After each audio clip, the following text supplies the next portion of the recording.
Béni soit l'Éternel. Vous pouvez vous asseoir.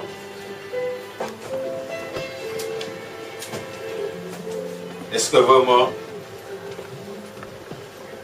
le Seigneur Jésus est le premier et le dernier dans ta vie? Est-ce que vraiment il est l'alpha, il est l'oméga dans ta vie? Est-ce que il est vraiment l'alpha et l'oméga pour toi? Est-ce qu'il est vraiment le premier et le dernier pour toi dans ta vie ce matin? Est-ce que tu sais vraiment qui est Jésus pour toi? Alléluia. Vous savez, le Seigneur Jésus, il a dit, lorsqu'il parlait avec la femme samaritaine, il y en a qui adorent Dieu, mais qui ne connaissent pas qui vraiment est Dieu. Et à nous, Dieu nous a donné de le connaître vraiment. Et quand nous l'adorons, nous adorons quelqu'un que nous connaissons. Alléluia. Nous adorons quelqu'un que nous connaissons. Et est-ce que vraiment tu le connais? Et tu le connais vraiment? Béni soit l'Éternel. Béni soit l'Éternel. Dieu est bon. Tu ne le crois pas? Que Dieu est bon. Il y a une chose, une phrase qui m'est venue plusieurs fois ce matin, où Dieu nous dit que on ne doit plus vivre comme nous voulons, mais on doit vivre comme lui il veut. Nous ne devons plus vivre comme nous voulons, mais nous devons vivre comme Dieu veut. Est-ce que tu sais comment Dieu veut que tu vives sur cette terre? Et est-ce que ce matin tu as l'assurance que tu es en train de vivre comme Dieu te demande de vivre? Que tu n'es pas en train de vivre comme tu veux, mais tu as cette assurance que je suis en train de vivre comme Dieu me demande de vivre. Et bien aimé, nous avons besoin d'avoir cette assurance. Est-ce que chaque enfant de Dieu dans cette salle ce matin est convaincu dans son cœur qu'il n'est plus un païen?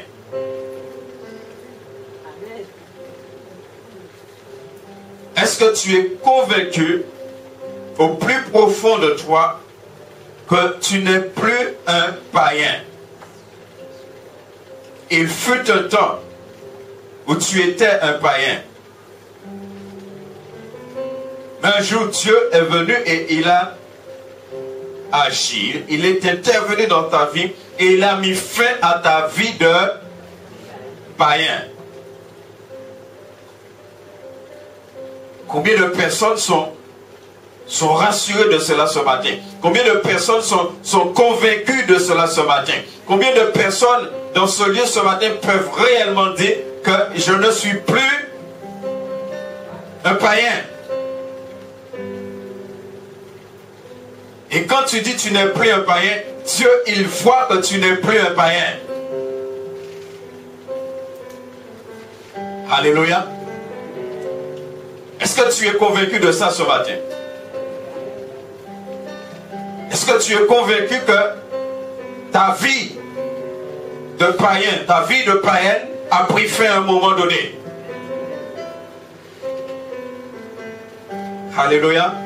Les païens, ils vivent dans le royaume du diable. Un païen ne vit pas dans le royaume de Dieu. Un païen, il vit dans le royaume du diable. Est-ce que tu es toujours dans le royaume du diable? Mais il y a des personnes et même des enfants de Dieu qui sont dans le royaume de Dieu, mais que pour eux, ils sont toujours païens. Si jamais tu crois ça, c'est que tu as un problème. Et tu as un problème au niveau de ta conversion. C'est-à-dire que ta conversion n'est pas réelle. Tu as besoin sincèrement de te poser la question, est-ce que tu as réellement donné ta vie à Christ? Parce que la Bible, elle est claire. La parole de Dieu est claire. Et la Bible va même très loin dans ce domaine. Parce que la Bible nous dit, vous autrefois païens dans la chair. Si la Bible dit, vous autrefois païens dans la chair, ça veut dire, au niveau de la chair même, tu n'es plus un païen. Alléluia. Et si au niveau de la chair, tu n'es plus un païen, ça veut dire la chair ne t'amène plus à accomplir ce que les païens accomplissent. Béni soit l'Éternel. Monsieur José a dit ça, Dieu veut nous amener autre part. Il faut que nous comprenions ce que Dieu est en train de nous dire. Nous allons travailler ensemble un texte ce matin. Nous allons méditer ensemble un texte qui se trouve dans Éphésiens 4, versets 17 à 32. Et notre thème ce matin, c'est exactement ça. Nous ne sommes plus des païens. Est-ce que tu peux dire ça ce matin? Est-ce que tu peux dire ça à ton voisin ce matin? Est-ce que tu peux dire à ton voisin ce matin qu'il n'est plus un païen? Mais avec conviction, ne dites pas ça parce que le pasteur a dit de dire ça. Non. Sois convaincu. Sois convaincu dans ton cœur ce matin que tu n'es plus un païen. Jésus ne vient pas chercher des païens sur la terre. C'est impossible.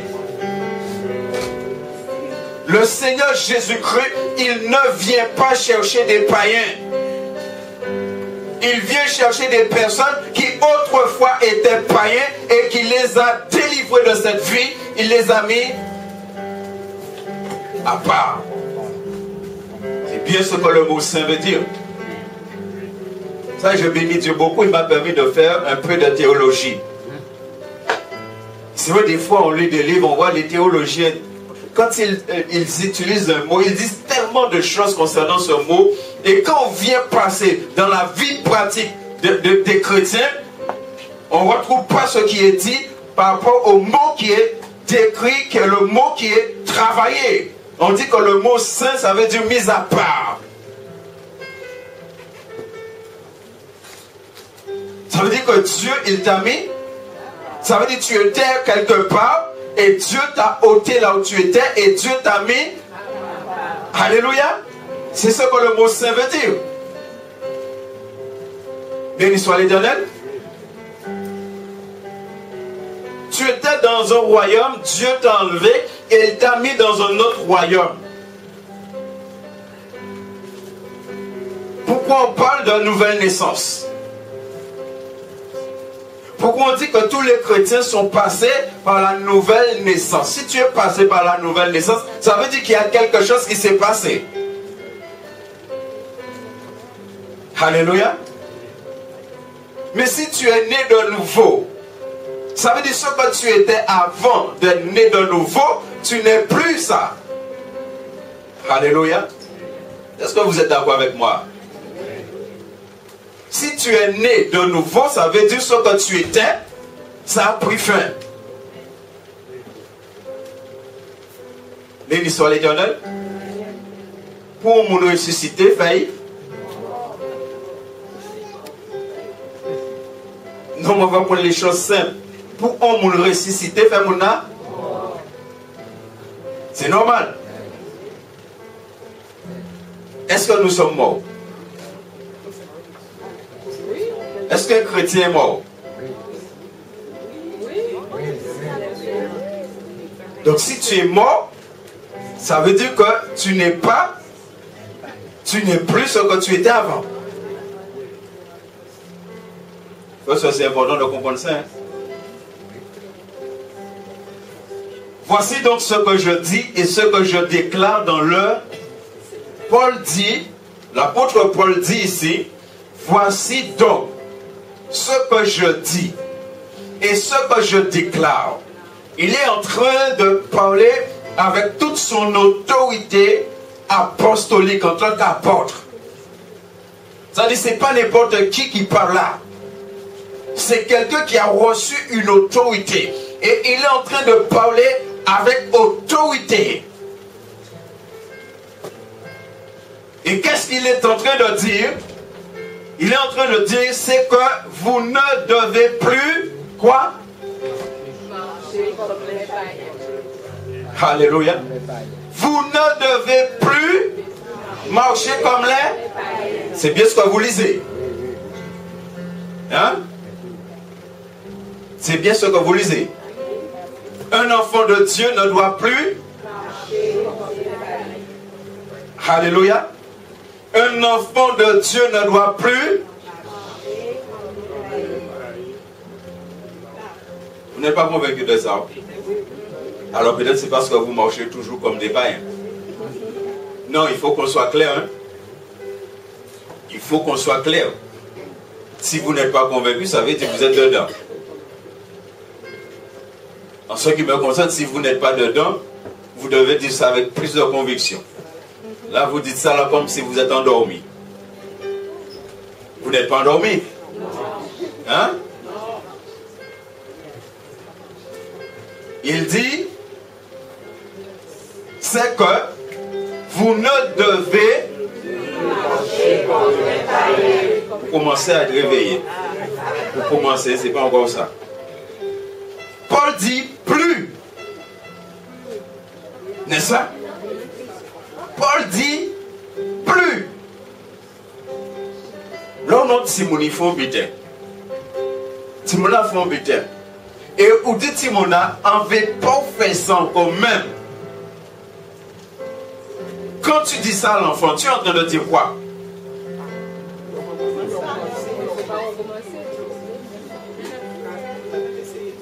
Est-ce que c'est simplement ne pas recommencer? Moi j'en ai qu'un. Faire du tout, en commençant à entrer là. Hein? Ni poste même. Ni poste même. Ouais, en commençant à entrer là. Hein? N'est-ce pas? Maintenant, cet enfant qui a entendu ça, qui a reçu ça, qu'est-ce que l'enfant va faire maintenant? L'enfant qui connaît ses parents, qui connaît son père, qui connaît sa mère. Obéir. Est-ce que l'enfant va simplement obéir?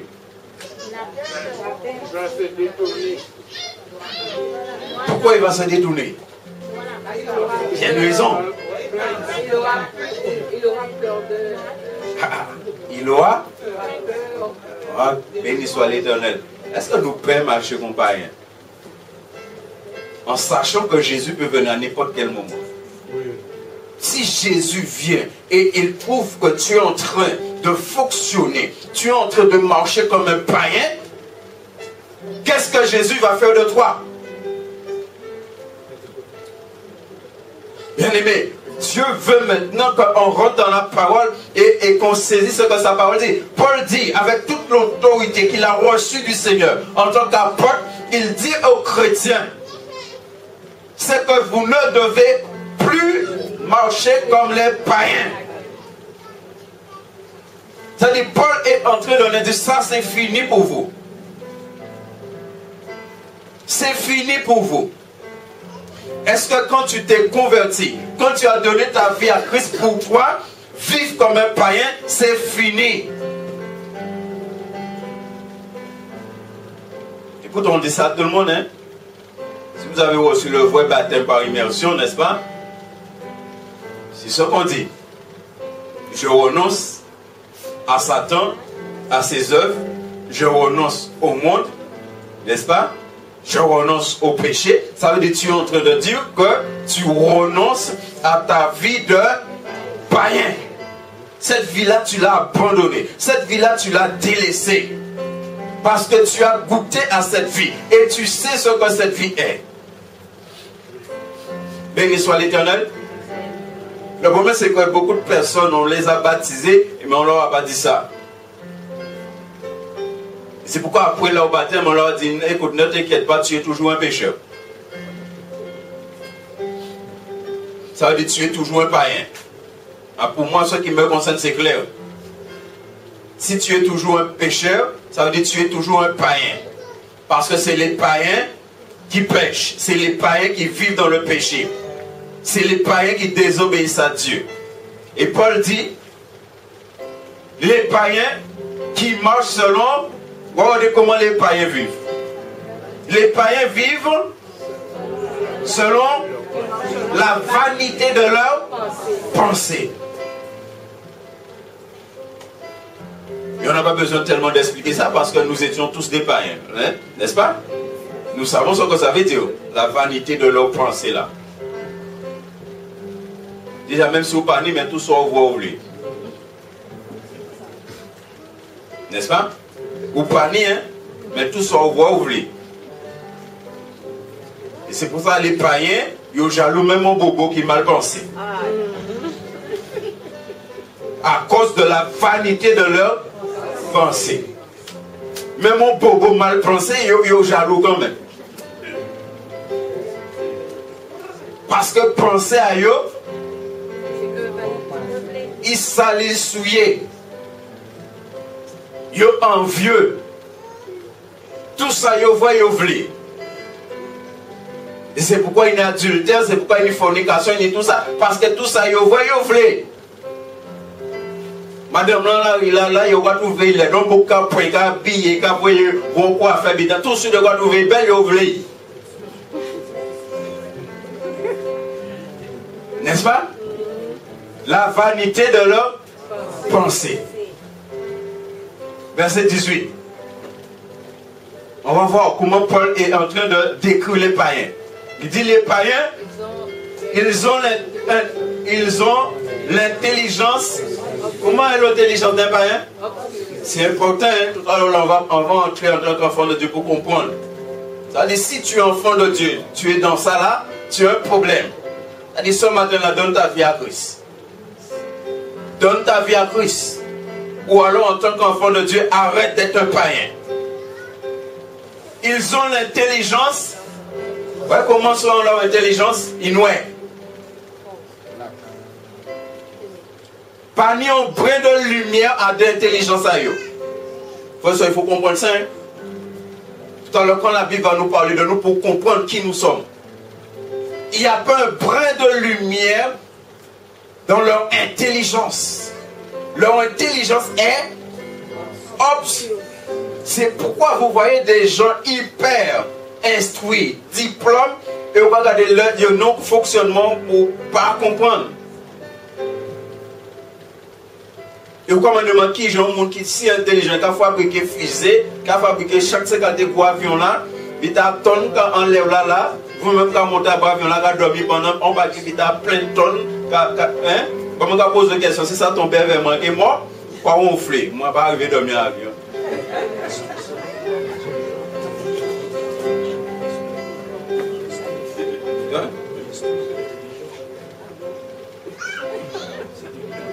Est-ce que vous comprenez?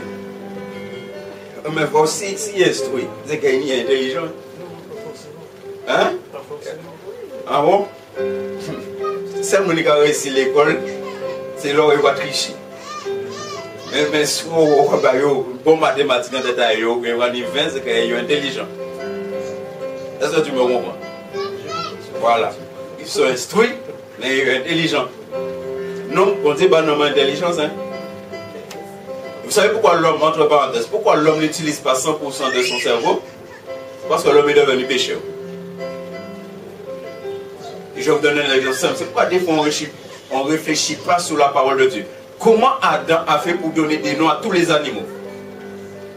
Si Adam n'utilisait que 10% de son cerveau, si Adam n'utilisait que 5% de son cerveau, même 20%, comment il a fait? À qui moment il descend dans la mer, il voit les requins, marteaux, requins, si requins, c'est là. Hein? À qui moment il descend dans l'eau là? Et ils disent non, non, pas même connaître. La Bible a dit ça. Il y a des monstres marins. Non, pas même connaître. Donc qui j'ai fait ça? C'est qu'Adam utilisait tout ce que Dieu lui a donné. Je referme la parenthèse. Ils ont l'intelligence. Ils sont... Comment sont les païens? Ils sont étrangers à... Ça veut dire on païen pas connaître bon Dieu. Le païen ne connaît pas Dieu. Est-ce que toi tu es étranger à la vie de Dieu?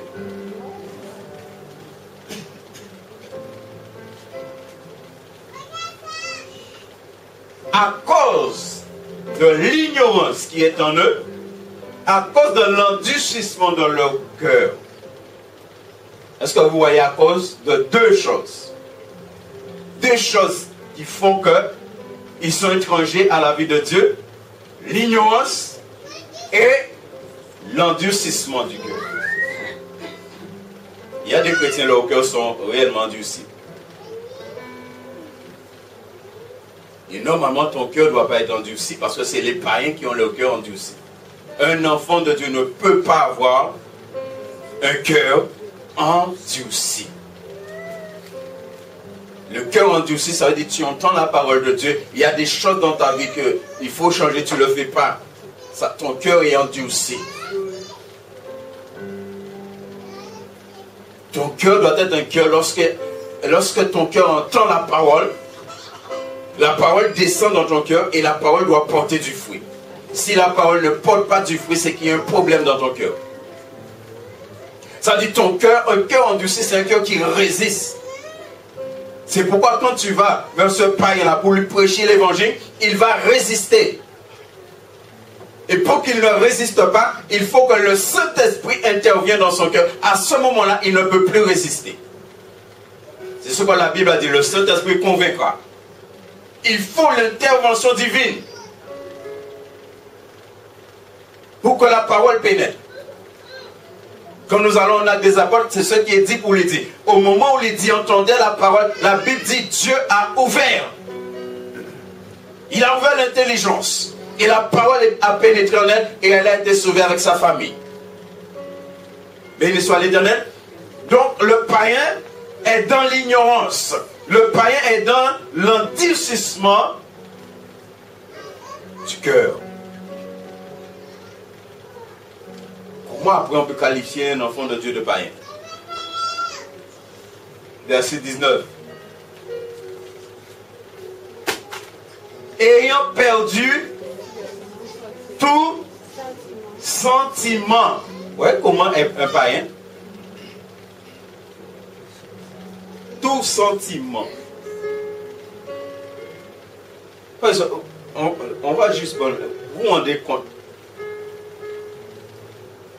C'est pourquoi j'ai parlé de alors là, comment la personne peut avoir bac plus. Et même on a des bac plus là, ou quoi, vrai qu'à passer en chimie, elle a un gros chien. Il n'y a bac plus, pas même ça qui était 2, 3, 4, 5, 6, 7, en passant jusqu'où il est arrivé. Doctorat, tout le cas de bite. Et on voit qu'à passer en chimie, elle a un gros chien. Et on va dire c'est pour me pour chez la non, ma chérie, mariée.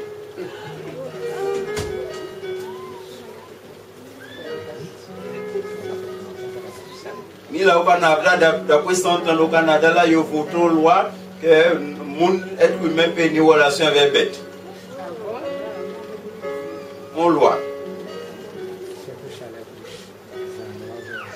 Et souvent, c'est un jeune petite fille, 23 ans, 25 ans, un gros chien, il doit présenter comme marié. Moun qui est à l'université. Hein? Il est tellement loin, mais il y a une petite bonne intelligence, mais il dit certains bêtes. Il tire moustique, poisson à dedans.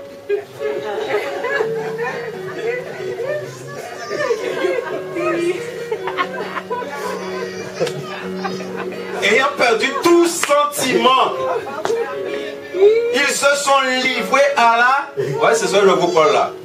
Ils se sont livrés à la... Bien aimé, quand moi j'ai étudié la parole de Dieu, après j'entends des chrétiens parler comme s'ils sont encore des païens. Même des pasteurs disent que des chrétiens sont encore des pécheurs, ça dit des païens. Moi je dis il y a un problème au niveau de la parole de Dieu. Ils se sont livrés à la dissolution. Quand l'homme arrive là, pour commettre toute espèce d'impureté, jointe à la cupidité, l'avidité. Et on vit dans ce monde-là, l'homme, l'avidité, la cupidité là, plus en venir. Et il y a mais il est capable de faire pour y encore plus. Béni soit l'Éternel. Est-ce que nous voyons ce que c'est qu'un païen? Alors est-ce que maintenant on peut qualifier un enfant de Dieu de païen?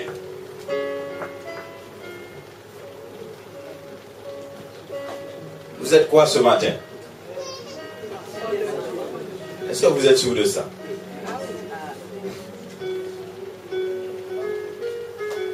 J'ai pas le temps de bien entrer dans les choses de la manière que Paul vient de nous décrire les païens ici. C'est le verset 17 à 19 nous décrit le païen, la conduite des païens, comment les païens se comportent. Et après nous irons dans les versets 20 à 24, maintenant qui te parle clairement de l'identité du croyant.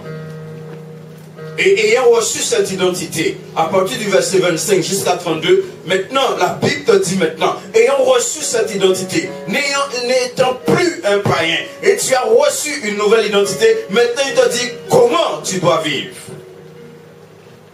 Et ici il te donne une liste d'un certain nombre de choses que tu dois refuser en tant qu'enfant de Dieu. Verset 20 à 24. Qui parle de l'identité maintenant de celui qui a donné sa vie à Christ. Paul dit, mais, vous voyez, le mais là est très important. Le mais est très important ici. Le mais ici évoque qu'il y a eu un changement, qu'il y a quelque chose qui s'est passé dans la vie d'un certain nombre de personnes qui autrefois étaient des païens. Il dit, mais vous, ce n'est pas ainsi que vous avez appris à connaître. Béni soit l'Éternel. Appris à connaître Christ. Vous avez appris Christ. Bien aimé, la question c'est, est-ce que le Christ est intervenu dans ta vie à un moment donné? Est-ce que le Christ, comme pour Paul, il t'a rencontré à un moment donné sur ta route de perdition, comme il a rencontré Paul sur la route de Damas, il l'a rencontré. Et lorsqu'il a rencontré Paul, il a parlé à Paul. Il a dit à Paul, aujourd'hui là, ta vie de païen là c'est fini. Je mets un terme à ta vie de païen. Et à partir de ce moment-là, la vie de Paul a été transformé, changé. Est-ce que le Christ est devenu dans ta vie?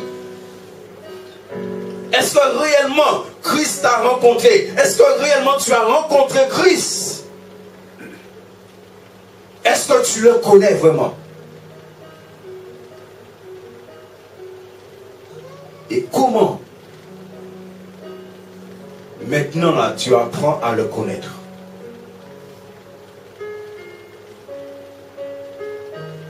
En tant que personne qui n'est plus païen, béni soit l'Éternel. Verset 21. Paul dit, si du moins, est-ce qu'on se rend compte de ça? Si du moins vous l'avez entendu. Combien de personnes ici à sa conversion ont entendu le Christ? Personne, vous n'avez entendu le Christ. Hein? C'est ce qui est écrit, hein? C'est pas moi qui l'ai écrit. Hein? Il dit, si du moins vous l'avez entendu. Quand il dit entendu là, si du moins vous l'avez écouté. Si vous avez donné votre vie à Christ, c'est que vous l'avez entendu, vous l'avez écouté. Et parce que vous l'avez entendu, vous l'avez écouté, vous avez obéi. Vous êtes devenu enfant de Dieu. Et si conformément à la vérité qui est en Jésus, c'est en lui que vous avez été instruit. Comment tu l'as rencontré? Et comment maintenant tu as été instruit? Comment tu es instruit en lui? Et il a dit là, à vous. Alléluia. Se dépouiller de quoi? De quoi il nous demande de nous dépouiller? Puisqu'il dit, on a rencontré le Christ. On connaît le Christ. Christ nous a parlé. Et on a été instruit en lui. Et on a été instruit en lui à nous dépouiller. C'est-à-dire le chrétien, le croyant, c'est celui qui se dépouille. C'est-à-dire il y a quelque chose qui est enlevé. C'est-à-dire il y a quelque chose là où c'est pas bon. Et c'est là le problème pour beaucoup d'enfants de Dieu. On donne sa vie à Christ, oui. Mais il y a des choses qu'on garde. Il y a des fonctionnements qu'on garde.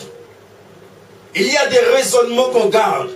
Il y a des façons de parler qu'on garde. Alors qu'on n'est plus la même personne. Il y a des choses, on refuse de se dépouiller de ces choses-là. Il y a des fréquentations, on refuse de se dépouiller. Vous savez qu'on devient enfant de Dieu. Il y a des fréquentations, des fois, il faut se dépouiller. Il faut tourner dos. Parce que tu n'es plus la même personne.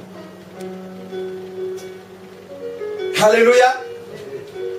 Il y a beaucoup d'enfants de Dieu qui refusent de se dépouiller. Il dit, si tu es instruit en Christ, quand tu es instruit en Christ, on t'instruit à te dépouiller.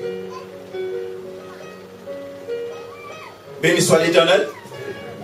Ça allait très loin. La Bible nous dit, il y a un verset qui nous dit que la chair et le sang n'hériteront pas.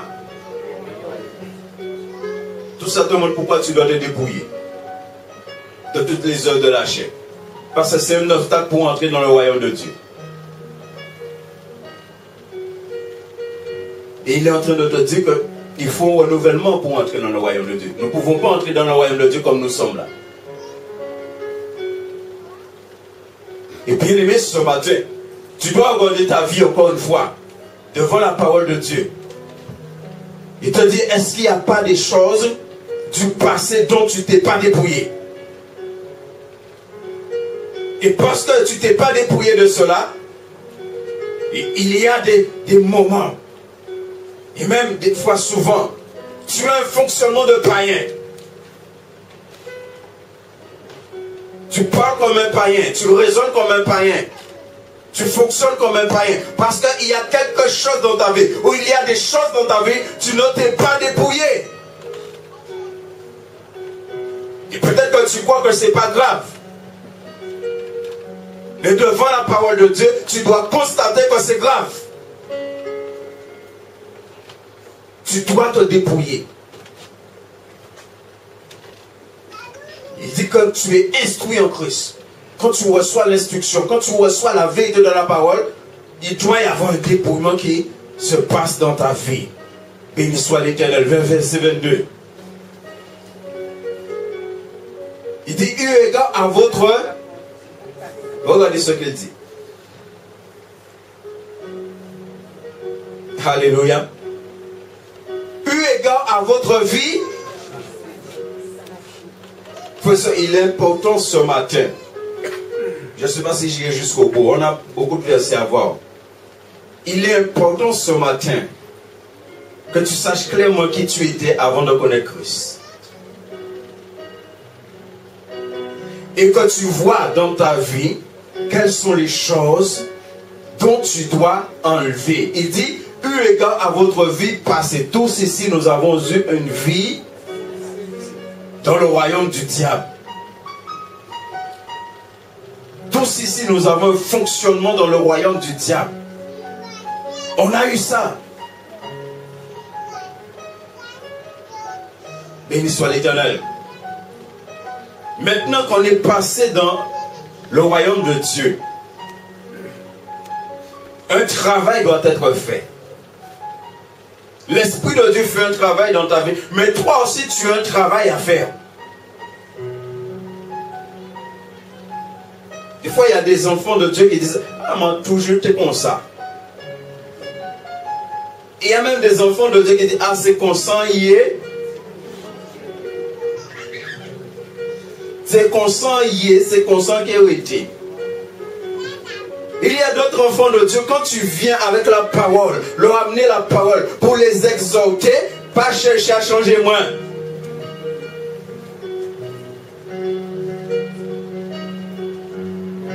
Bien-aimé, est-ce que nous voulons vraiment entrer dans le royaume de Dieu? Il dit, eu égard à votre vie passée, du vieil homme qui se corrompt par les convoitises trompeuses. Ça, c'est ce que nous étions normalement.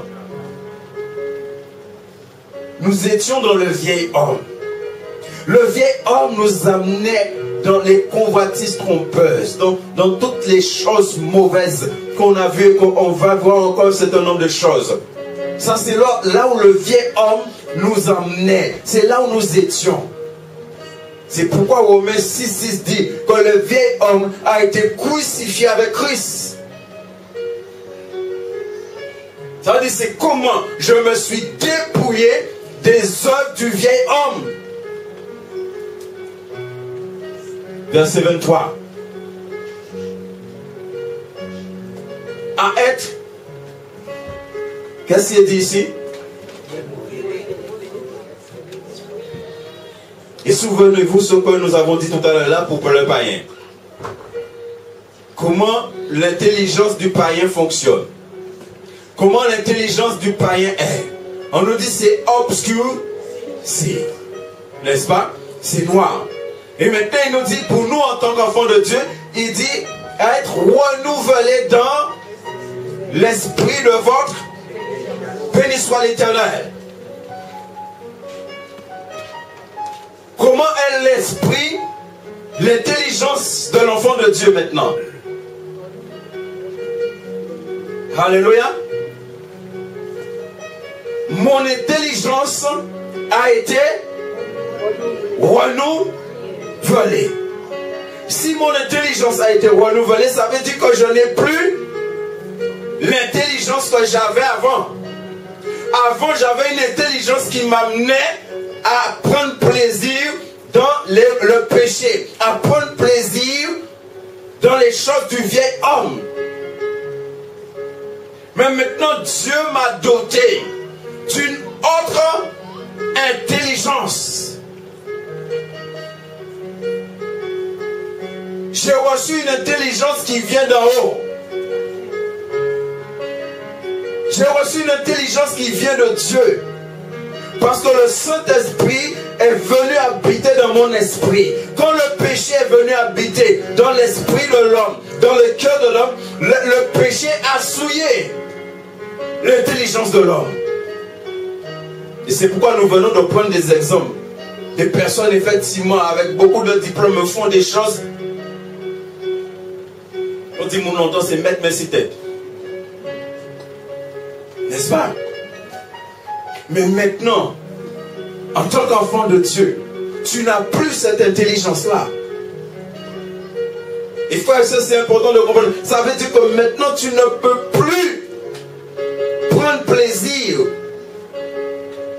dans les mauvaises choses. Tu ne peux plus prendre plaisir dans le péché. Tu prends plaisir maintenant dans les choses qui viennent de Dieu. Tu es en train de prendre plaisir en Dieu maintenant. Est-ce que nous comprenons cela? Dieu veut un changement dans la vie de ses enfants. Dieu veut un peuple, frères et sœurs. Dieu est en train de préparer l'épouse pour rencontrer l'époux. C'est impossible. Je vous dis ça, frères et sœurs. C'est impossible que la manière qu'est l'Église aujourd'hui, je parle de l'Église en général, la manière qu'est l'Église aujourd'hui, c'est impossible que Jésus vienne maintenant là. Impossible. L'apôtre Paul a dit, je vous ai fiancé un seul époux pour vous présenter à lui comme une vierge pure. Alors si la vierge là s'est souillée, si elle s'est salie, l'époux ne peut pas venir la chercher. Il faut d'abord que le père sanctifie l'épouse pour l'époux. Et c'est ce que l'époux il a dit. Il a dit, Père, sanctifie-les, sanctifie ma femme, sanctifie-la pour moi. Sanctifie-les par ta parole. Ta parole est la vérité. Jésus vient chercher une épouse sans tache, ni ride, ni rien de semblable. Et il dit à être renouvelé dans l'esprit de votre intelligence. Dans l'esprit de votre intelligence. Ça veut dire que tu as reçu cette intelligence de la part de Dieu. Tu n'as plus le même esprit. Ton esprit n'est plus souillé. Le Saint-Esprit est venu. Le Saint-Esprit vit dans ton esprit. Et en vivant dans ton esprit, le Saint-Esprit t'a doté d'une intelligence qui vient d'en haut. Verset 24. Et on va comprendre pourquoi. Et à être revêtu, et à revêtir l'homme, béni soit l'Éternel, la nouvelle création que 2 Corinthiens 5,17 nous parle. Nous avons revêtu cela. Tu as revêtu l'homme nouveau. Bien aimé, si le vieil homme a disparu en toi, le vieil homme a été enlevé. Parce que c'est le vieil homme qui faisait de toi un païen. Et maintenant la Bible dit, tu as revêtu un autre homme. Il y a un homme qui est parti, mais il y a un autre homme qui est venu. L'homme qui t'amenait dans tout ce qui est mauvais, dans toutes les sortes d'impureté, cet homme-là a été enlevé en toi. Tu as été dépouillé de cet homme-là. Et toi-même, tu t'es dépouillé des œuvres de cet homme-là. Et maintenant, il y a un autre homme qui est sorti en haut et qui est descendu en toi. Et que c'est cet homme maintenant qui vit en toi. Alléluia. L'homme nouveau. Et si tu as revêtu l'homme nouveau, ça veut dire que toi-même, tu es un homme. Béni soit l'Éternel. Tu es une femme. Ou pas même mon nom encore. C'est ça nous va chanter, n'est-ce pas? Moi pas même. Je ne sais pas si chanter ça, mais ils ont péché. Depuis Chiva, ils ont juste planté à pied. Ne mets en l'air, moi pas même mon nom encore. Comme si bon Dieu va voir nous. Hein? Alors tout ce cas de vite. Il dit et à revêtir l'homme nouveau. Si tu as revêtu l'homme nouveau, tu n'es plus la même personne.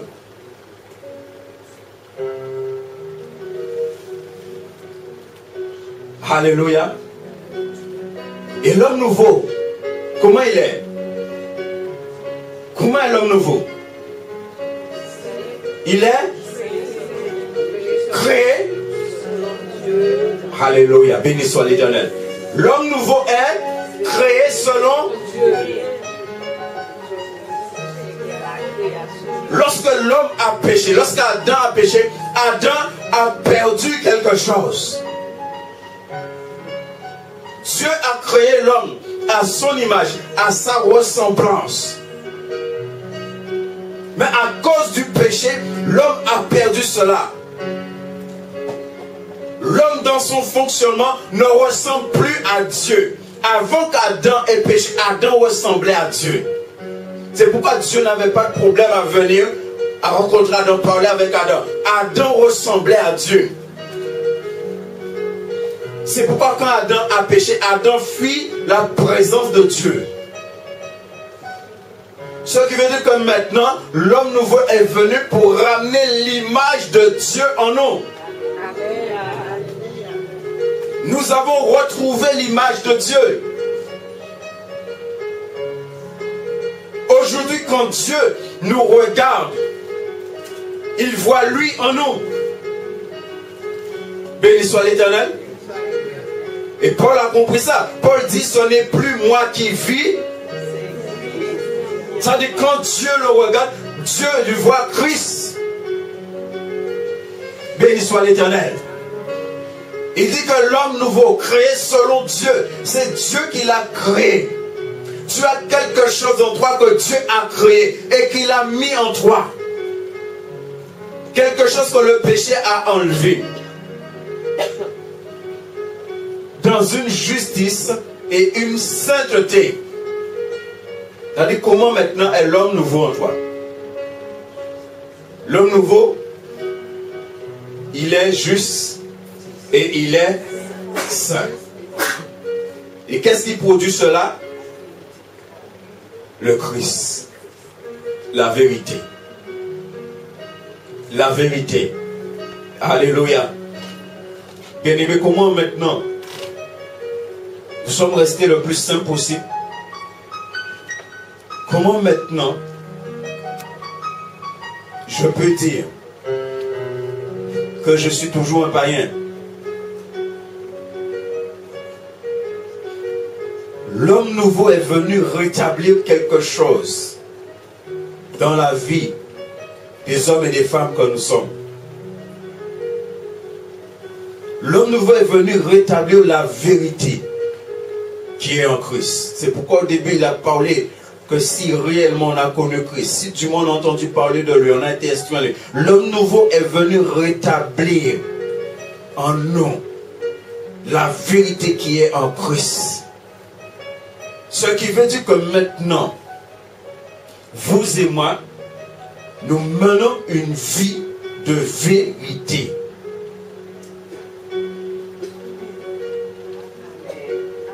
Ceux qui adorent Dieu doivent l'adorer.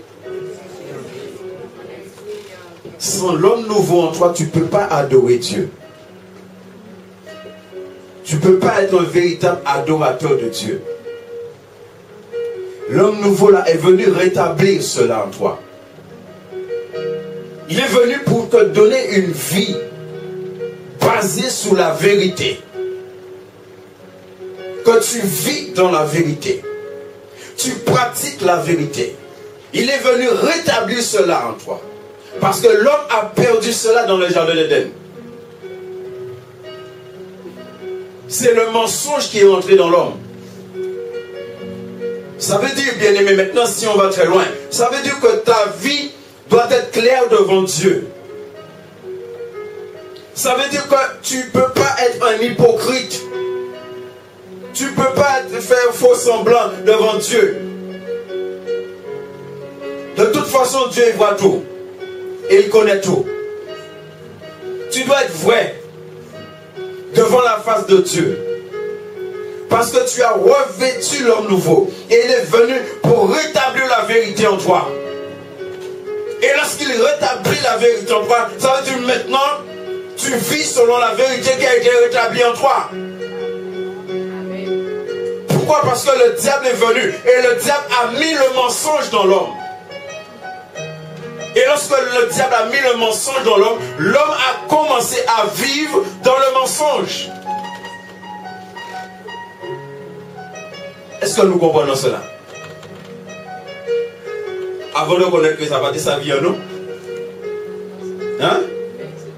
Et quand menti, mais bon menti là même. Nous depuis mentir, on mentait.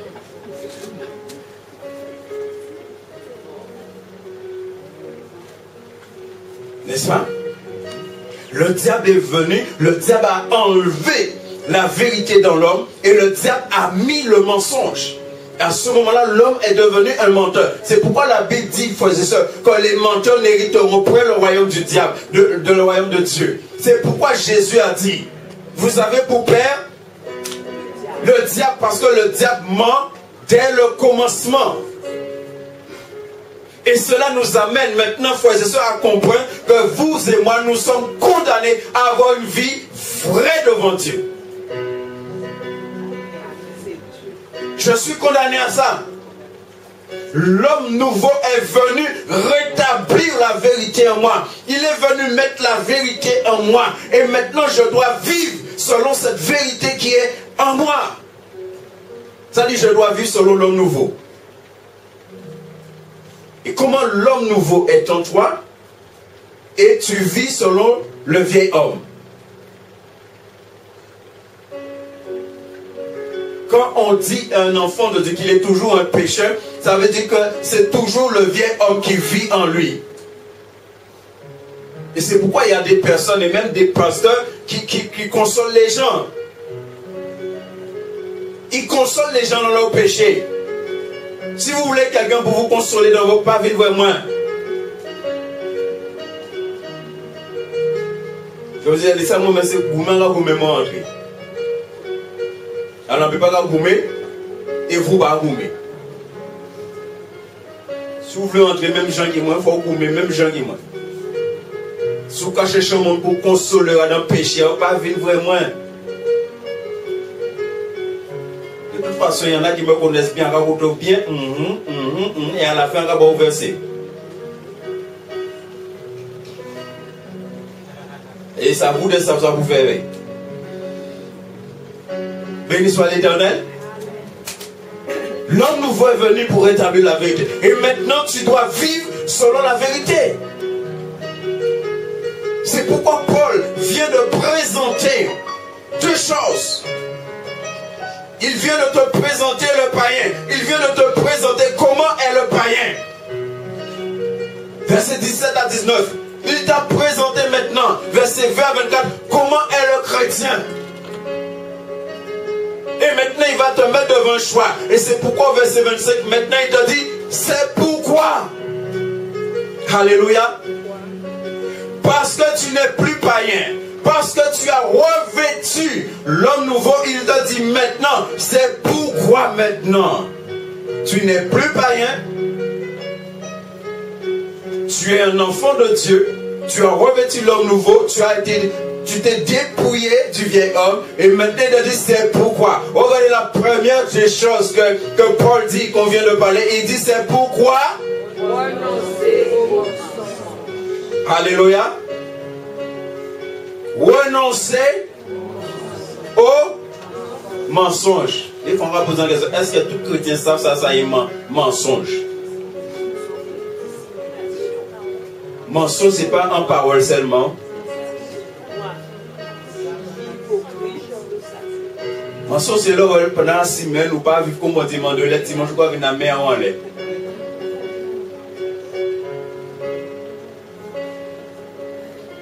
Et Hébreu nous dit, celui qui s'approche de Dieu doit savoir que Dieu existe. Que Dieu existe. Si tu sais que Dieu existe, il y a 3 choses que tu sais. Il est omniscient. Ça veut dire, il connaît avant même au fait. Et David a compris ça bien parce que David dit à Dieu, tu connais tous les jours de ma vie. Avant même au fond, il y a ça. Il est omniprésent. Ça veut dire qu'il a fait tout ce qu'on a fait. Il a fait. Et bon Dieu pas qu'à dire les choses, hein, parce qu'on dit pas là. Et des fois, parce que bon Dieu pas dit rien, ou qu'on comprend que bon Dieu pas vrai.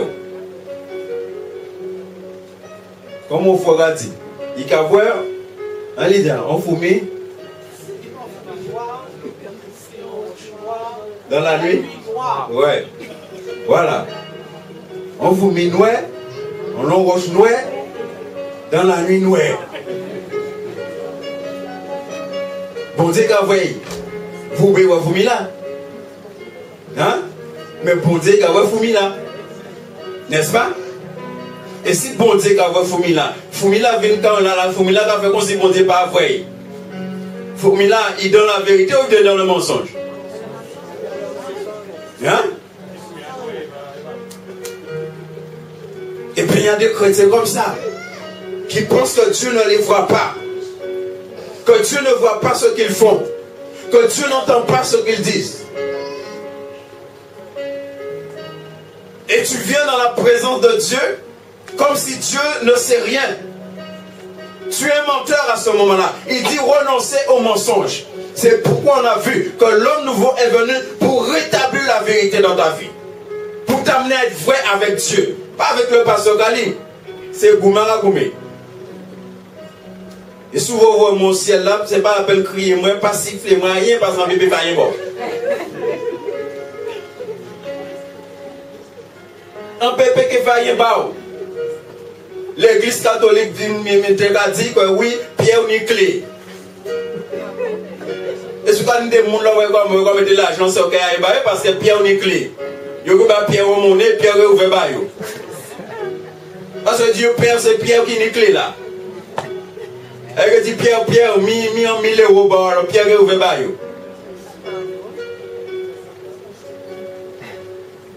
Pierre lui-même, c'est Goumé, puis là.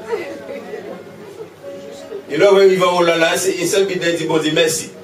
Bon Dieu permet les Goumé jusqu'à la fin, puis nous entrer. Alors là, Pierre est ouvert pour moi. Souvent, on attend Pierre ouvert, il y a un problème. Parce que Pierre dit, moi-même, c'est Goumé, moi là. Alors, vous êtes de Goumé aussi. Béni soit l'Éternel. Bien aimé, c'est important. Il dit, c'est pourquoi renoncer en tant qu'enfant de Dieu, qu'est-ce qu'on doit faire? On doit renoncer au mensonge.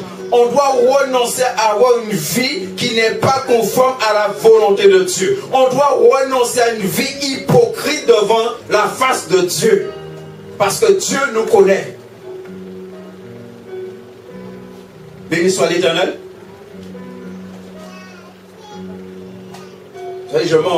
Aujourd'hui, les choses sont tellement dans l'église qu'il y a des chrétiens qui ont peur des hommes de Dieu, des femmes de Dieu, parce que le quoi bon Dieu qui a révélé tout le monde là. Alors, le chrétien pas guerre, il y a des bitailles. Béni soit l'Éternel. Renoncez au mensonge. Et il dit que chacun de vous parle selon à qui?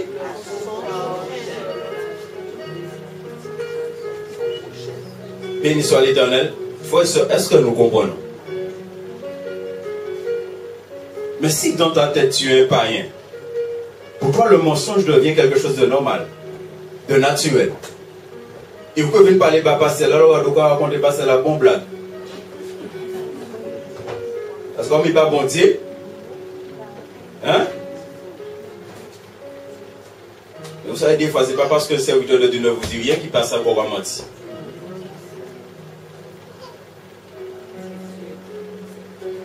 Béni soit l'Éternel. De toute façon, moi, je prie pour dire qu'on est sensible au mensonge. Alors, de pouvoir dire qui n'est pas bon, il peut passer. Il peut passer. Il dit que chacun de vous parle selon la vérité à son prochain. Bien aimé, est-ce que nous toujours qu'à parler selon la vérité?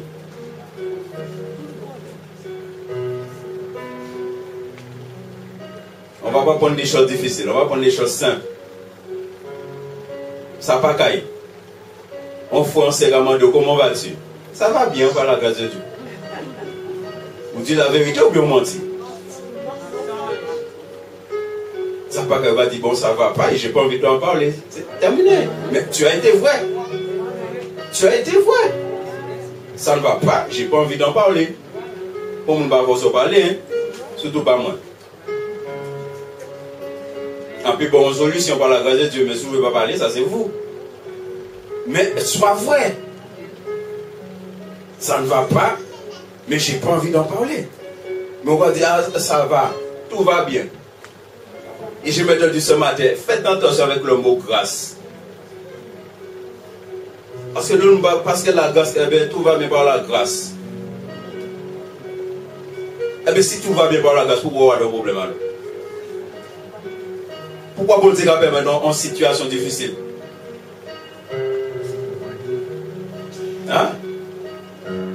C'est parce que la grâce là, tout va toujours bien. Pourquoi chrétien a tombé malade alors? N'est-ce pas? Il te dit que de parler, que chacun de vous parle selon la vérité à son prochain. Car nous sommes membres les uns des autres. Mais quel genre de membres que nous sommes? On vient de voir. Nous sommes des membres de vérité. Tu ne peux pas parler à un membre de vérité. Tu ne peux pas lui dire des mensonges.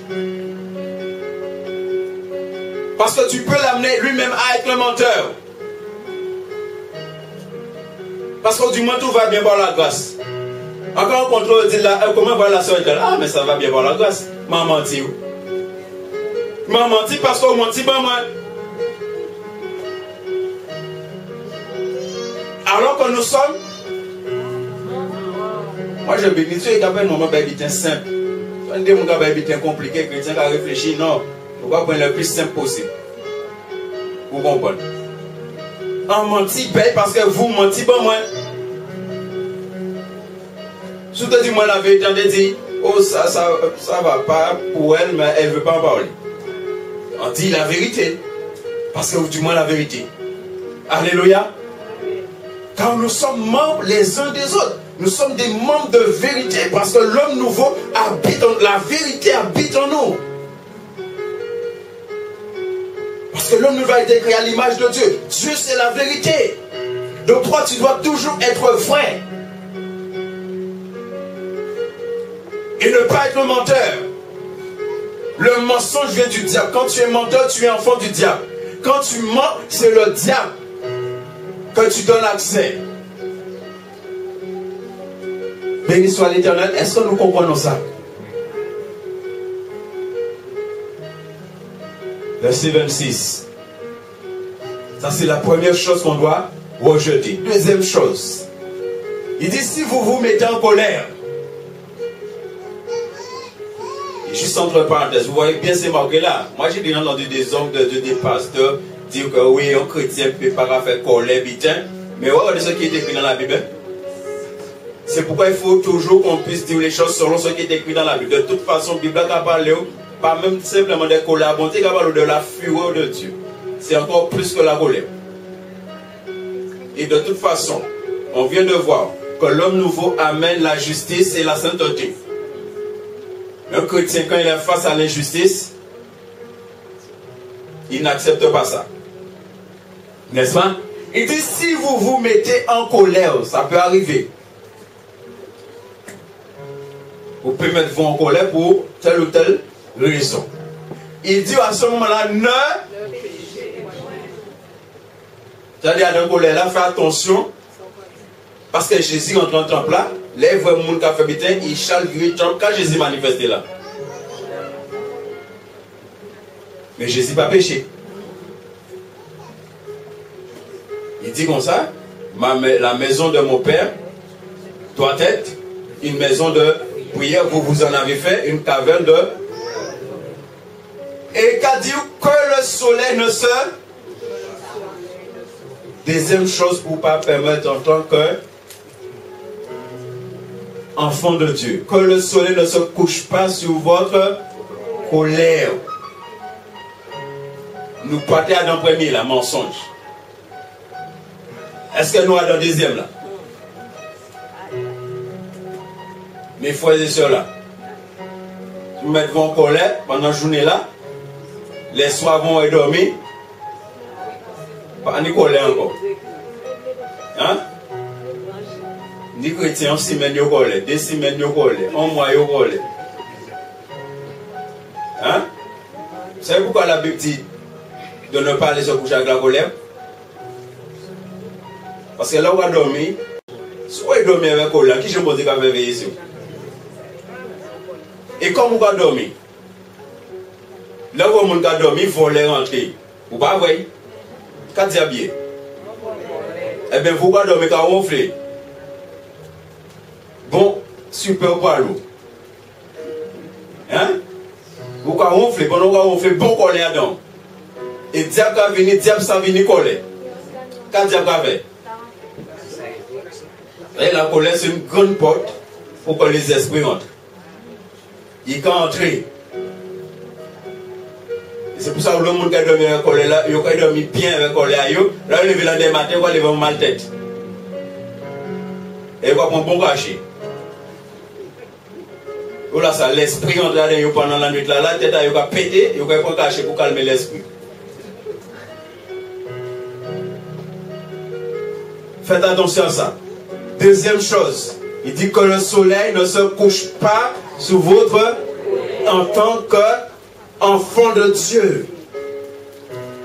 En tant que personne qui a reçu une intelligence. Bien aimé, c'est de ça qu'il est en train de parler. Si tu as reçu cette intelligence d'en haut, tu ne peux pas laisser le péché t'atteindre. Il y a des choses que tu ne peux pas être dedans. Verset 27. Et il te dit, et ne donnez pas, regardez, ne donnez pas accès au diable. Ça veut dire que,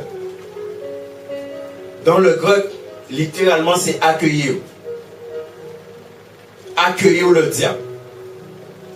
Ça veut dire, porte la grand ouvert, il peut y entrer. Viol avec un boulevard. Il peut entrer, donner accès au diable. Ça veut dire que tu peux donner accès au diable dans ta vie. Alors selon les théologiens, des fois, on parle d'influence. Mais moi, dans le jardin d'Éden, je ne vois pas le diable est venu simplement influencer l'homme. Je ne vois pas le diable simplement venir influencer le monde. La Bible te dit quand l'homme a péché, le diable est entré dans le monde. Le diable n'est pas simplement venu influencer le monde. Le diable est entré. Le diable a pris possession de ce monde. À tel point, quand le diable est venu tenter Jésus, le diable a montré à Jésus tous les royaumes de la terre. Et le diable lui a dit, tout ça m'appartient. Cela m'a été donné. Alors quand la Bible te dit de ne pas donner accès au diable, il faut faire attention. Après on vient, on te dit, ah si tu es chrétien, tu es enfant de Dieu, tu as l'esprit de Dieu, le diable ne peut pas entrer en toi, les démons ne peuvent pas entrer en toi. Mais Dieu te dit que si tu as eu la colère et si tu as péché, il faut régler ça tout de suite. De ne pas aller te coucher avec. Si tu vas te coucher avec, ça va être une porte pour le diable. Et c'est pourquoi il t'a dit de fermer la porte. Verset 28. Béni soit l'Éternel.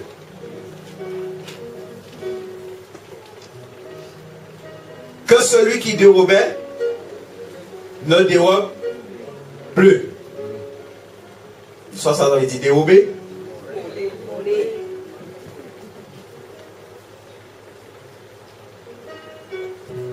Béni soit l'Éternel.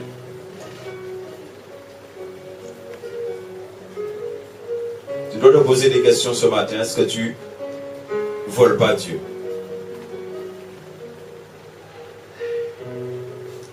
Est-ce que nous ne pouvons pas voler bon Dieu?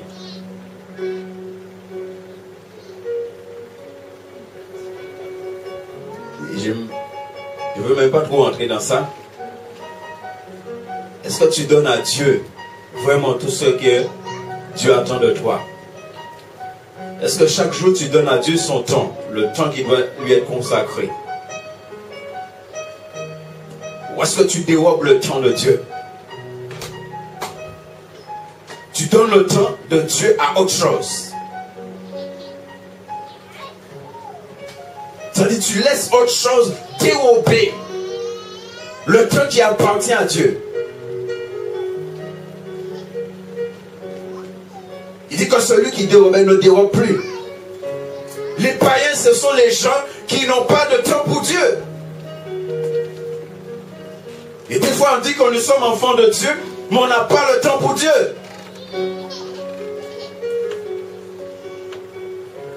Béni soit l'Éternel.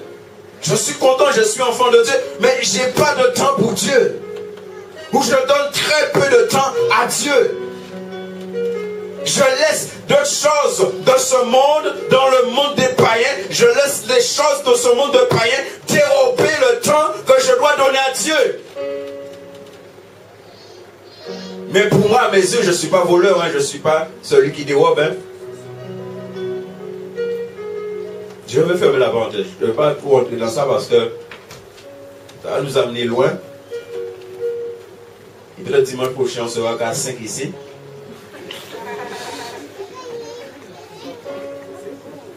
Mais l'Esprit de Dieu parle. Bien aimé, il faut nous... Je vous disais ce matin, j'étais là, c'est que le Seigneur m'a dit à plusieurs reprises. Il faut plus qu'on vit pour nous-mêmes. Il faut nous décider à vivre pour Dieu. Il faut que je me décide à vivre pour Dieu. Il faut que vous vous décidez à vivre pour Dieu. Et vivre pour Dieu, c'est consacrer du temps à Dieu. Le temps que Dieu attend de chacun de nous. Béni soit l'Éternel. Alléluia. La petite Daniel, c'était 3 fois par jour il priait. Jésus priait le soir, Jésus priait le matin. Il faut nous recadrer. Il faut que le peuple de Dieu puisse revenir de tout son cœur au Seigneur. Et même s'il parle du travail, parce qu'il dit, mais plutôt qu'il travaille en faisant de ses mains ce qui est bien, pour avoir de quoi donner à celui qui est dans le besoin. C'est encore une autre chose. Est-ce qu'on se soucie des autres? Est-ce qu'on se soucie des besoins des autres? Verset 29. Qu'il ne sorte de votre bouche aucune parole. Qu'il ne sorte de votre bouche aucune parole mauvaise. Là, on peut passer rapidement, ça ne nous concerne pas. On a déjà dépassé ça. Nous ne parlons pas les compagnons. Quand il n'est pas de parole. Et des fois même des paroles sales. Des paroles qui ne peuvent jamais sortir en bouchant en chrétien. Des fois, nous quand parler compagnons. Et c'est des fois où on compagne un païen, et on parle comme yo. On peut dire les mêmes mots qu'il yo. Alors qu'on est enfant de Dieu. S'il y a lieu quelques bonnes paroles qui servent à l'édification et communiquent une grâce à ceux qui l'entendent.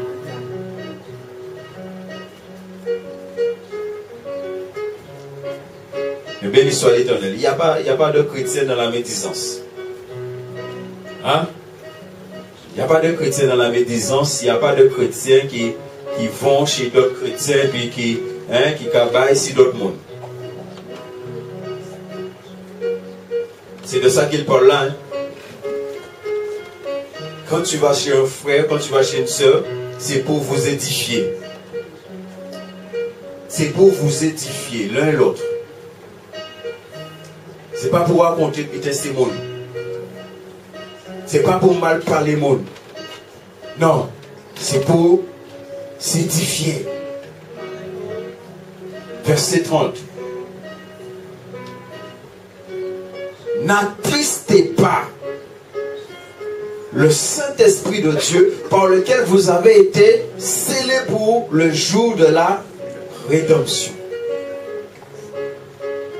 Voici, je vais dire une chose ce matin concernant, peut-être un jour on va étudier ça en profondeur, le fait d'attrister le Saint-Esprit. Vous savez, c'est un péché vraiment très très grave d'attrister l'Esprit de Dieu. C'est vraiment très très grave. Et nous avons vu au début pourquoi. que l'homme nouveau a été créé selon Dieu dans une justice et une sainteté que produit la vérité. Quand tu vis dans cette vie de vérité, tu ne peux pas attrister le Saint-Esprit. Tu attristes le Saint-Esprit lorsque tu commences à vivre dans le mensonge. Lorsque ta vie commence à ne plus être comme elle doit être selon la parole de Dieu. Là, le Saint-Esprit est attristé. Lorsque tu commences à ne pas donner à Dieu ce qui lui revient, à ce moment, le Saint-Esprit est attristé.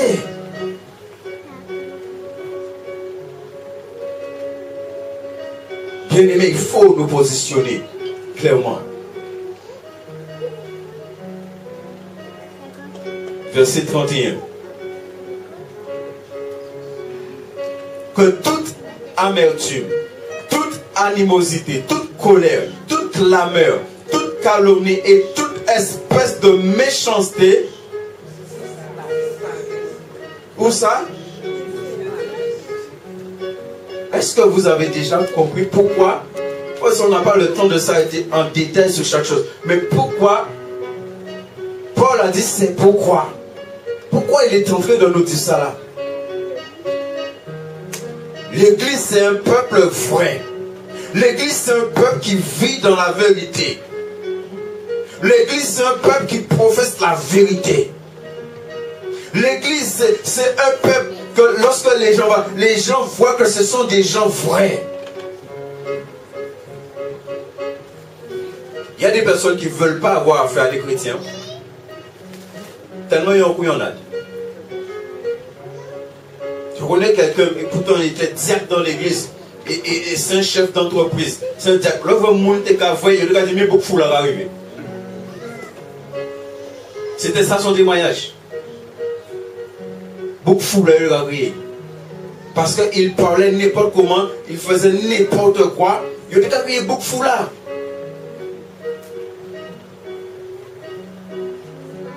Il dit que ces choses disparaissent du milieu de vous.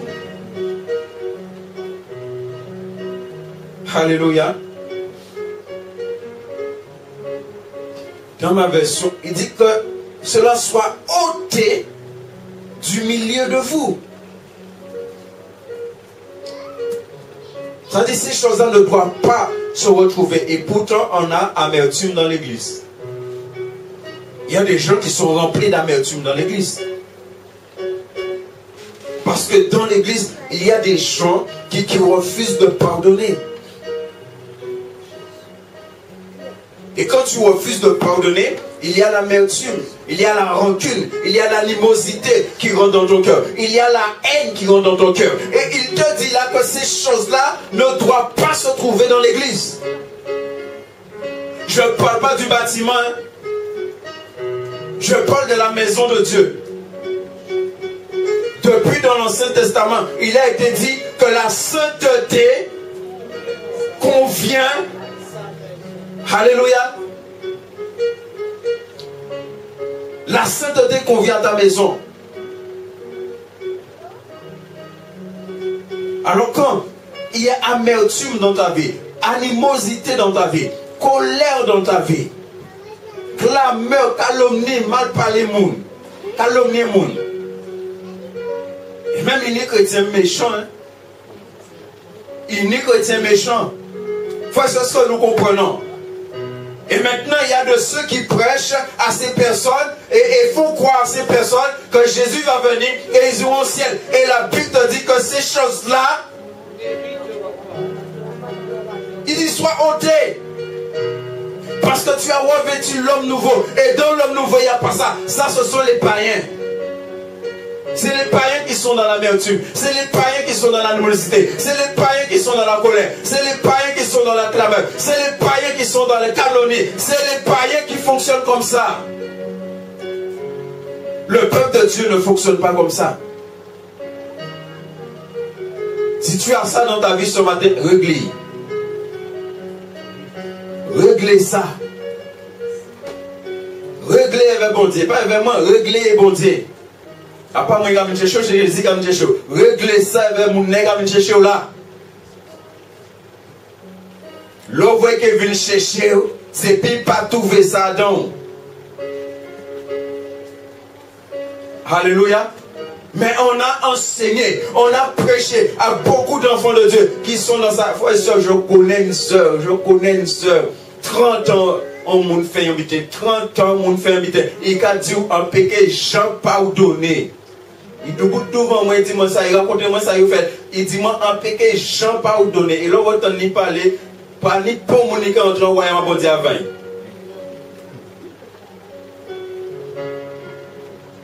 Et là, quand on donne chrétien qui a parlé de panique, plus bon, c'est qui ça? Et la Bible dit souvent, pas capable pardonner, bon Dieu pas capable pardonner. Si bon Dieu pas pardonner, qui j'ai fait entrer au royaume là? En qui j'ai fait entrer? Qui n'a pas bélier? Qui est monté vers bélier là? Il m'a mis un bélier en son cahier et qui est monté vers bélier là. Et là, il veut la Jésus dit pas entrer là, il faut appeler, il dit pas entrer, il va porter un peu de bélier grand. Non, mais il faut trouver une solution. Et bien, bélier, vous avez ça? Il a ce policier là, il va défoncer pour mon éveil. Il va censé qu'on se va crier ça. Hein? Non, là, on va pas besoin de mettre bélier. On n'a pas besoin de ça. N'est-ce pas? Mais on enseigne ça aux gens. Et ils croient ça. Et tu as dans l'église des gens qui sont assis dans leur amertume, qui sont assis dans leur animosité, mais ils sont sauvés. Moi, je veux te dire ce matin, non, c'est faux. La Bible te dit d'enlever ça du milieu de vous. Ça veut dire enlever ça en vous. Tirez ça à d'un cœur. Tirez ça d'un viard. Si vous voulez rentrer au royaume là. Tirez. C'est ça la Bible a dit. Alléluia. Verset 32. Soyez bons. Si vous bon avec frère qui joue bien amertume, en qui est au contre lui. Ça, il y a des gens qui vivent un évangile de rejet. Ça, l'évangile de rejet, c'est l'évangile, là où on fouet, là où on sait commettre péché, et bon, pas rejeter, vous ne pouvez pas voir encore. Moi, j'appelle ça l'évangile du rejet. Et moi, quand je vois David qui a fait toute qualité de bêtises, moi, quand je vois Judas, tout Judas qui est Judas, Jésus a dit mon ami. Et moi, quand je vois Jésus, pas un hypocrite. Là, Jésus criait Judas, mon ami, j'ai dit, tu es sincère. Jésus t'a considéré Judas comme ami. Bouclé livré, il habitait mon ami. Et moi, ça c'est moi, c'est pas dans la Bible. Mais moi, je crois au moment où Jésus dit mon ami, il y avait encore une possibilité pour Judas. Ça c'est moi. Mais je crois qu'il y avait une possibilité encore pour Judas. Je crois que Judas n'était pas forcé d'aller se prendre. Mon ami. Alléluia. Bien-aimé ce matin, regarde. De tout ce qu'on a parlé là, regarde ta vie. Qu'est-ce qu'il y a dans ta vie? Tu as revêtu l'homme nouveau. Il dit, soyez bons les uns vers les autres, compatissants, vous pardonnant réciproquement comme Dieu vous a pardonné en Christ. Et là, je ne vais pas m'étaler dessus, mais la Bible dit, tu dois pardonner comme Dieu t'a pardonné. Le chrétien a dit, pardonner, pas oublier. Mais moi, ça, là, pour dire pardonner, moi, j'ai oublié. Et des fois, pas oublier parce qu'on ne veut pas oublier. Pas parce qu'on ne peut pas oublier, c'est parce qu'on ne veut pas oublier.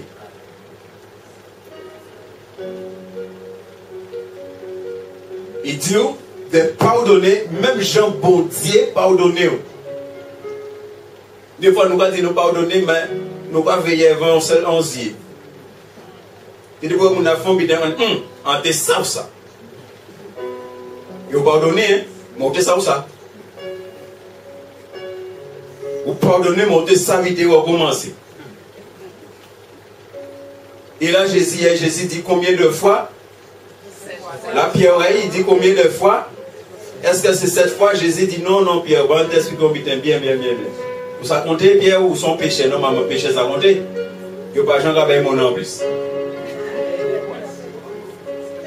Alors Jésus dit 7 fois à la même journée là. N'est-ce pas? J'ai bien parlé de ça ici, dans une église. Il y a un frère qui va faire quelque chose à notre frère. Et le frère qui lui dit, je te pardonne, mais pas recommencer. Même. Il pardonné, hein?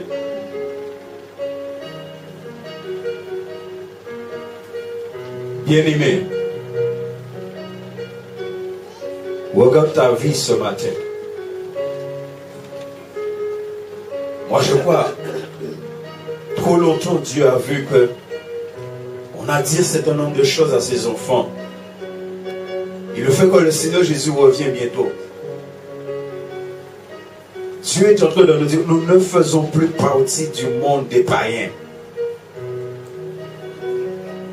Et je veux encore te dire ça ce matin. Tu ne fais plus partie du monde des païens. Ça veut dire que Dieu ne veut pas voir les choses du monde des païens dans ta vie. Tu dois les retirer, tu dois les condamner, tu dois les enlever par la grâce de Dieu dans ta vie. La Bible dit que le royaume de Dieu, c'est la justice, la paix et la joie. C'est ça le royaume de Dieu. Ça veut dire si tu es dans le royaume de Dieu, c'est la justice, c'est la paix, la joie qui doit caractériser ta vie. Ta vie a été changée. Tu n'as plus une vie de péché. Aujourd'hui, tu marches dans la justice de Dieu. Car c'est ce que l'homme nouveau représente. La justice et la sainteté. Tu vis dans la justice de Dieu. Tu vis dans la sainteté de Dieu. De même que celui qui vous a appelé est saint. Vous aussi soyez saints dans toute votre conduite. Parce que tu as revêtu l'homme nouveau. La parole de Dieu vient de nous parler. Nous ne faisons plus partie du monde des païens. Nous sommes de ceux qui ont rencontré le Christ, qui ont connu le Christ. Nous sommes de ceux qui ont été instruits dans le Christ. Et nous sommes instruits dans le Christ. À nous dépouiller. Ça veut dire ce matin-là, s'il y a des choses dans ta vie, tu dois te dépouiller. De tout ce qu'on a vu là ce matin, tu dois te dépouiller. Si tu es rentré là avec des choses, ne ressors pas avec. Dépouille-toi. Si tu es rentré là avec animosité, si tu es rentré avec amertume, si tu es rentré avec la haine, si tu es rentré avec le non-pardon en toi, dépouille-toi. Parce que tu ne sais pas si Jésus ne va pas revenir. Au moment où on va dire Amen, on va sortir. Tu ne sais pas. La Bible dit il va venir comme un voleur. On ne sait pas. Ni le jour, ni l'heure. C'est pourquoi la Bible dit aujourd'hui, si vous entendez sa voix, n'endurcissez pas vos cœurs. Bien-aimés, on vit dans un temps. Nous devons sans cesse être en train de consacrer notre vie au Seigneur. Ne regarde pas que tu es consacré. Non, on va toujours plus loin. Consacre toujours plus ta vie au Seigneur. Jésus vient chercher son épouse. Alléluia. Après, si vos fiancés vont... Son madame ou fiancés vont beau. Ou son madame ou beaucoup fiancés vont tirer. Ou savent, ils vierge. Hein? Ou savent beaucoup de la qui n'a qu'à puceau. Nazan. Vierge José. Quand madame a dit, je ne sais pas pour madame. Pour tous les deux. On nous connaît le plus simple. Il faut que je connaisse madame en vieille. Hein? Et vous avez vu que marié éveillé, vous avez trouvé il fonctionnait. Quand je comprends ça? Déjà, selon la loi, tu peux arrêter le mariage, annuler le mariage. Selon la loi. tu peux annuler le mariage. Parce qu'il mentit pas. Il fait croire dans le mensonge. Est-ce que vous comprenez pourquoi le Seigneur a dit renoncer au mensonge? Et pourquoi on doit être vrai? Pourquoi fait Jésus comprendre qu'après ou vierge alors qu'on n'est pas vierge? Quand dit Jésus qui a accepté? Adam justice qui a accepté? Alors moi quand dit tout chrétien, il veut laisser pasteur, il veut laisser théologien, il faut comprendre, quand il bat Jésus vient, il paye sali, il souille, et Jésus qui prend comme madame, si vous voulez quoi ça c'est problème. Mais moi je dis on ne va pas croire dans ça. Dans la Bible il est écrit bon et fidèle. Quand tu es fidèle, tu vis dans la sainteté. Pleinement. C'est pourquoi Jésus dit bon et fidèle serviteur, entre dans la joie de ton maître, fidèle. Ça veut dire là, au fiancé, ou des vierges, ou qu'à rester fidèle. Béni soit l'Éternel.